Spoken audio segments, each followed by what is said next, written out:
Alright everybody, we're going to be painting with Future now. This is a little bit different than painting with an acrylic paint. Well, Future is an acrylic, it's a floor finish. The only difference is this doesn't have to be thinned. It's not real clear right now, but it dries up very, very clear.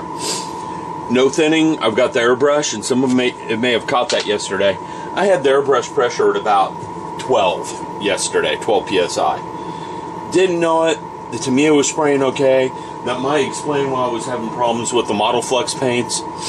I'm going to spray some of that down later again just to check and see. That probably was my issue with the Model Flex. I had the PSI a little too low. Okay? The Tamiya paint, I sprayed at 12 PSI. It sprays better at 18. Not a lot. I was not upset with the control I had on the Tamiya paint yesterday at the 12 PSI. And you could tell it sprayed just fine. It was a little slow spraying. Now, we're going to take and do what my wife was concerned about. We're going to make them all real shiny. So let me get the pledge out. One other thing. This stuff is pretty close to glue. So you don't want to spill it on anything that you don't want to have Future on. And when I say it's pretty close to glue, I've heard of people using it as glue. It's not very strong as a glue, but it works. Now, the thinner for this stuff is ammonia. So when I go to clean the airbrush, I'm going to run some ammonia through it. Okay? It says it on the bottle. You can take care of this stuff with ammonia. So here's, let me get a test piece of paper. Because I don't like spraying on my subject at first. Making sure I got fluid flow through a test subject first. We're going to start with this piece.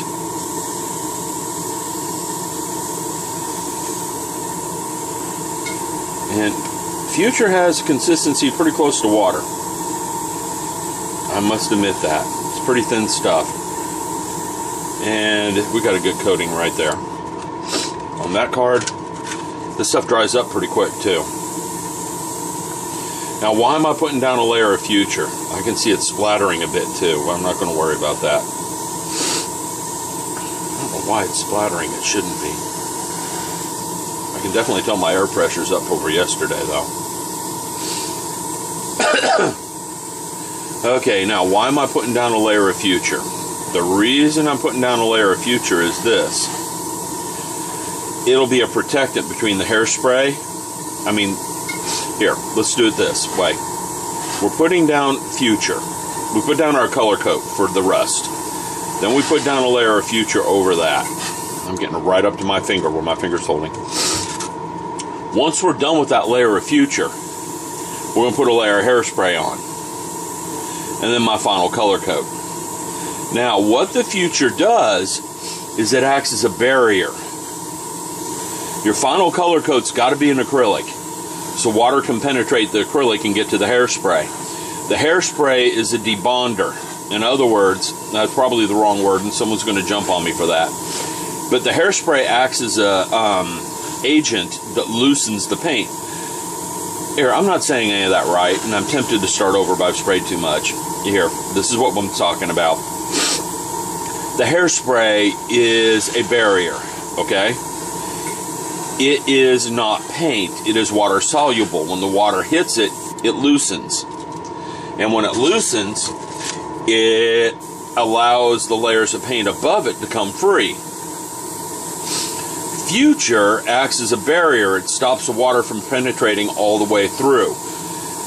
Some acrylics are water soluble. Future is not. You can't clean it up with water. I know. I've had the girls at work try. I go in there and say, bathroom needs to be mopped, and they'll mop it, and the Future doesn't come up.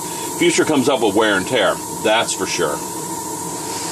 So over a month or two, that Future will come up off the floor. But it won't do it right away. Alright? It's a glossy acrylic, and it's, again, ammonia-based. So unless you're doing your paint chipping with ammonia, you're not going to have any issues with the Future. Okay? Most people don't do their paint chipping with ammonia, they do it with water. And again, future is going to be a barrier between our painted surface and the hairspray, so the water can't get through the future layer to this rust colored layer and disturb it. That's the whole idea, because I don't want the water penetrating this and messing up my painting scheme here.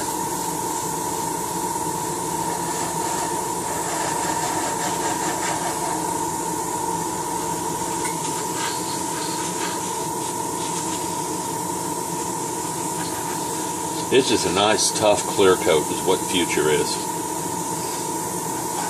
It's cheap, too. A bottle of Future doesn't set you back a lot. I'm out. I gotta refill the airbrush. I bought this bottle of Future 3 years ago.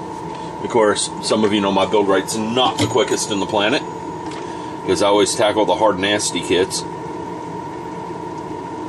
instead of the fun, easy, fine molds kits.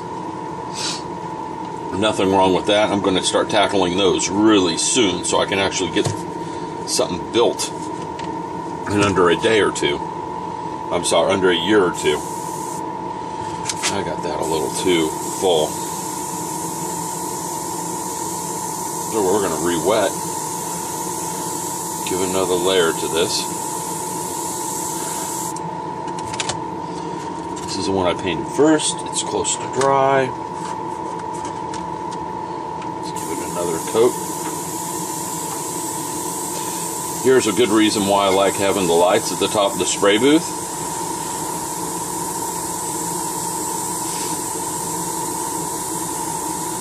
I can see where the paint's going.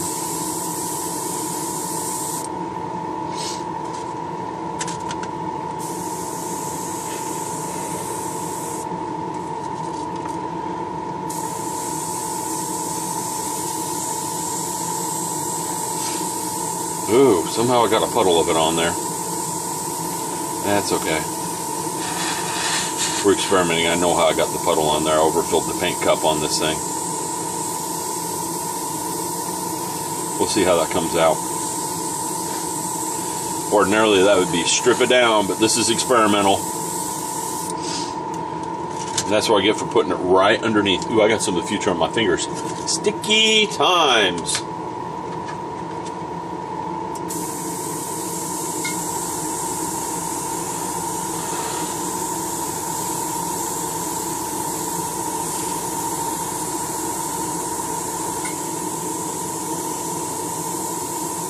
Sticky times, and yes, I can see where I'm leaving bumps in the future. I know how to fix that, and I'll fix it on the big guy over here. So let's pick the big guy up. I can tell where I've hit him with Future and where I haven't, because he's real glossy where I've hit him with Future. And I'm not picking him up right. There we go. He's not glossy at all. See, now I'm getting splatters right when I first start spraying, because Future's building up on the tip, so I need to just spray off to the side and then start my paint flow or my floor polish flow, as the case may be.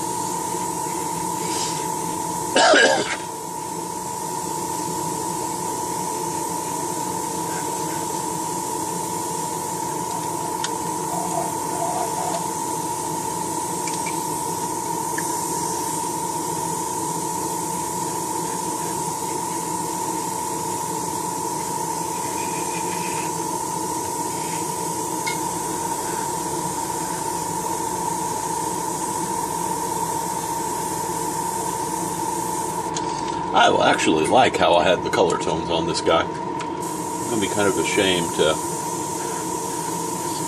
paint that over. But he's for experimental reasons now. One thing I ought to do is look in the model stash and do an out-of-box review of this guy. Well, I get enough requests for that, I'll do that. Because I have one that's unbuilt in the model stash. Completely unbuilt. I'm also thinking I've got the air pressure just a tad bit high for Future. Probably should have left it at 12. Because it's feeling like I got it a bit high.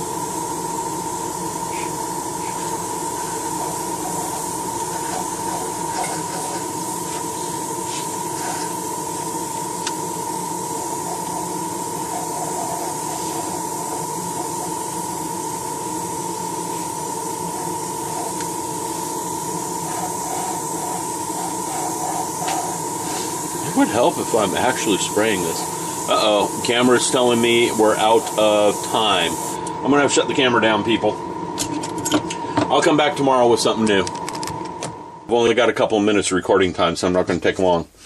I'm gonna take this hairspray. It's in a bottle, so I can pour it out into the airbrush, and I'm gonna spray everything down. I've done a little bit of reading on the hairspray technique. I know my painting was sloppy with the Future. I'm not too worried about that. It wasn't so sloppy on some of these others, just these two sheets. It definitely was not sloppy on Talos here. Alright?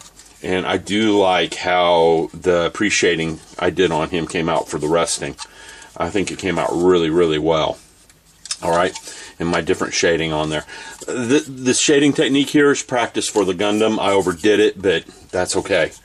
I overdid it in some places, and I didn't overdo it in others. Again, that was practice for painting the Gundam up there. Because he's after this. My painting job on him is coming up very soon. So, I'm going to get the hairspray out. I'm going to spray it on fairly thick and heavy. Not too heavy, though. I'm not going to videotape spraying. You guys have already got enough videotape of me spraying stuff. That camera's got a whole lot of videotape of my spraying. But anyhow, I'm going to spray it on. I'm going to put it on thin coats at first, just like I did the Future. We're going to build it up. I'm going to put probably more than one coat on each piece. And I've been reading, and I think the key to the hairspray technique is to get the hairspray on there on a couple of multiple coats. And not just one thin coat. You've got to have a good layer of hairspray so that when the water hits it can debond from the paint. A thin layer of hairspray won't do it. There won't be enough there. The paint can bond through a thin layer. Alright? So I'm going to go before my camera automatically cuts itself off. I'll be back in a little bit. Okay, a couple of things real quick, and I'm running out of time quick. I got 2 minutes of record time left. One, the hairspray dries non-sticky. That makes me happy. The stuff, good. Smells good too. Second, I accidentally spilled some of it on my paint surface. It went opaque. I'm going to leave it because I wanted to see if different levels, amounts of hairspray made a difference, and I got 3 or 4 spots there where it's going to make different amounts of hairspray. A couple other things I'm noticing. I got to clean the spray booth out because this one right here has little bits of dirt all over it right in here. Okay, and yeah, that shows on the camera. So I got to clean my spray booth out. I noticed less of it on him because he's drying up above down here and the air is going this way. So I need to put a shelf back here, which is easy enough to do, and put my parts on them to dry on that back wall, not down here where the air is going down, bringing every dirt and dust and everything into my paint surfaces. So I learned something tonight. But anyhow, this was fun. Spraying hairspray, it's just like spraying any other clear coat. As long as you don't overdo it, you won't change your paint. And I'm almost willing to bet that dries clear. We'll find out. I'm going to let this sit for 4 or 5 days. I'm about to disappear for a bit. I won't have time to be spray painting or anything. So let this sit for 4 or 5 days. And then I'm going to hit it with my surface coat. When I do that, I'm going to have some fun because I pretty much have a very short period of time after that to do the chipping. So I got to pick a day when I have pretty much the whole day to come up here and paint with. Okay? So in the meantime, while I'm letting all this cure, I'm going to work on other things like the Mercury 9. I'm close to finishing the Mercury 9 actually, which is a wondrous thing. And working on the Gundam, because he just needs some seams going and some paint. And none of that's going to take forever. I'm going to go make a big parts painter for him.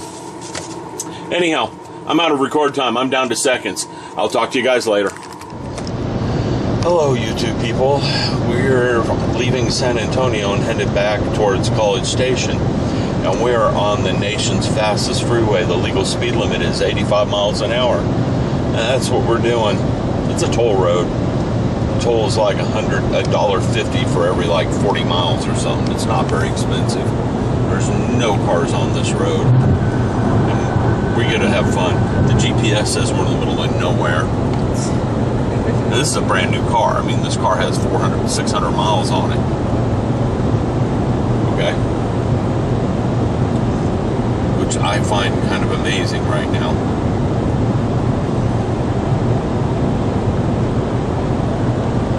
And again, I got the cruise control set. We're doing precisely the speed limit on this thing.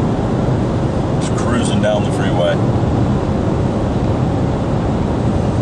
Thought I'd share this little bit of fun. They're like, oh, look at patients they are. No lo pican, baby. Turkeys. And look what's up there. Owls. See them? You see the owls, baby?